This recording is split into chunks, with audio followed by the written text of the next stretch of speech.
Why would you want to coach at Mansfield University? Well, for me, it's a couple different reasons. My wife is a graduate of Mansfield, and my son was part of that 2016 when football was dropped here at Mansfield. So when the opportunity came up for me 3 years ago to come down here, it was kind of a no-brainer. I had given up, I had got out of coaching at that point and ran into our past head coach who told me about the opportunity and thought it would be a good opportunity to come down here. Okay. Coach Anderson? Well, for me, it was my first opportunity to be a college position coach. I started out while I was in school at Temple, coaching high school football, and then I was an intern at Temple. The opportunity to come here and have my own position, and we really do a lot of the behind-the-scenes work that not a lot of people see. This is a great experience, and this is a great university to get that experience at. It's real small, close family atmosphere. And I know all the players' names I know all the players by their name, and that's something that you don't get everywhere. So it's a good opportunity for me. What are some expectations for next season? Ooh. Okay, expectations for next season. To win more games than we won this season, I guess, would be the obvious.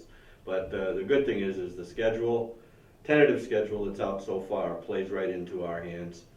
I think it allows us the opportunity to have a very successful season this year. We return a great number of individuals, and our incoming class is looking like it's going to be pretty good so far.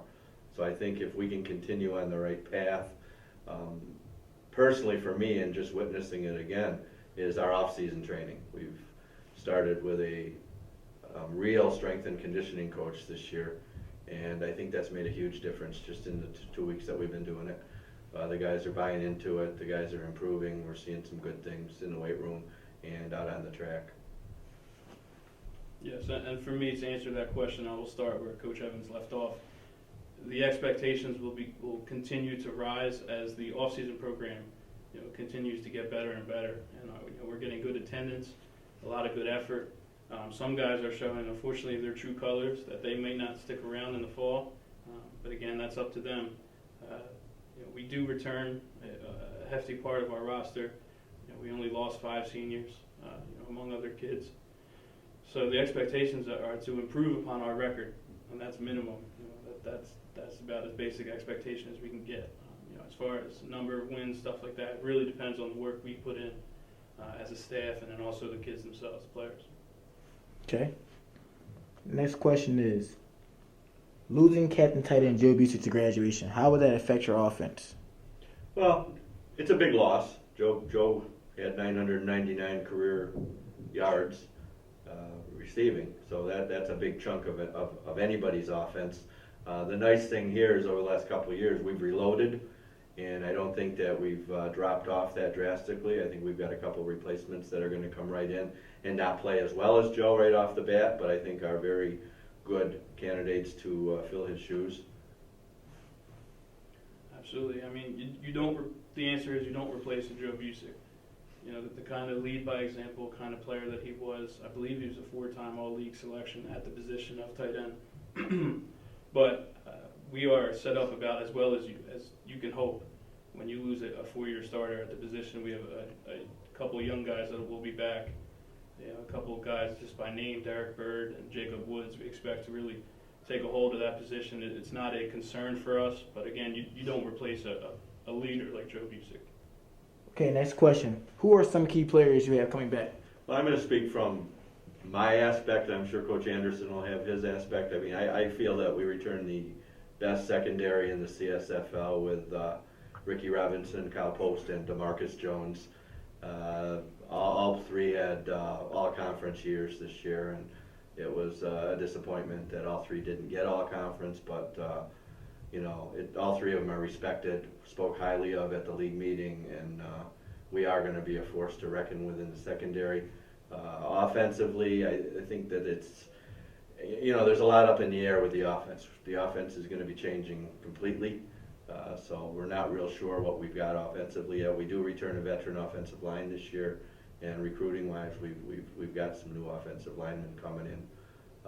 So I'll let Coach Anderson talk about his guys. Well, I will say I coached the defensive line last season.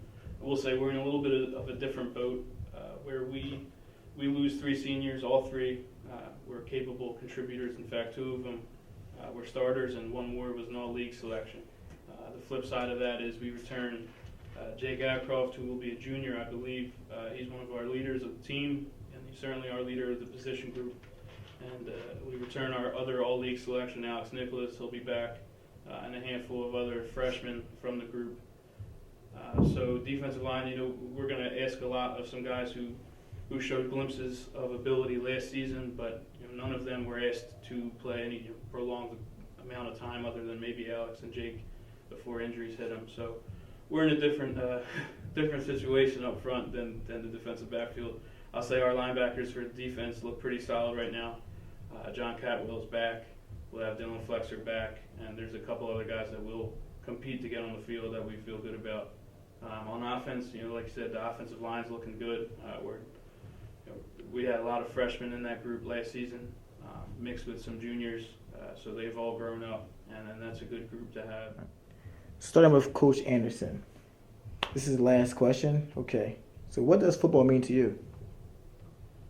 Football, to me, it's a lot of things. To me, football is an opportunity to express yourself in a lot of different ways. There's the physical, the most obvious part of football is the physical aspect, but a lot of people that may not even be fans of the sport don't really understand the mental, psychological aspects of the game.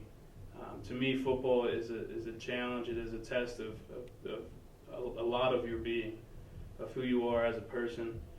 Again, being a good football player doesn't make you a good person, or vice versa. But I think football really brings a lot out of you that if you've never played the sport, or if you're new to the sport, you wouldn't have otherwise known.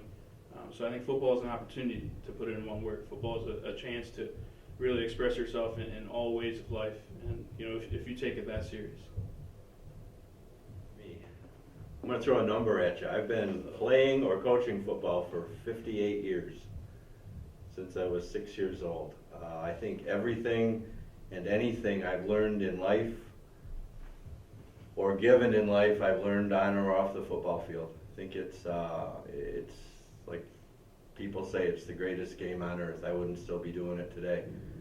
I get calls, texts, emails every day from players that I've coached and let me know they're married, or let me know they've got kids, or let me know that a mother or father died, and things like that. I think it's the relationships that you build on or off the field, and again, it's just, I don't know what I'd do without it. I'm nearing the end of my career, and it's not going to be going on too much longer, so I'm not real sure what's going to happen when I do leave. But with guys like Coach Anderson and some of the coaches that we've got on board here, and some of the young coaches that I've worked with and been around, I think the game is in very good hands.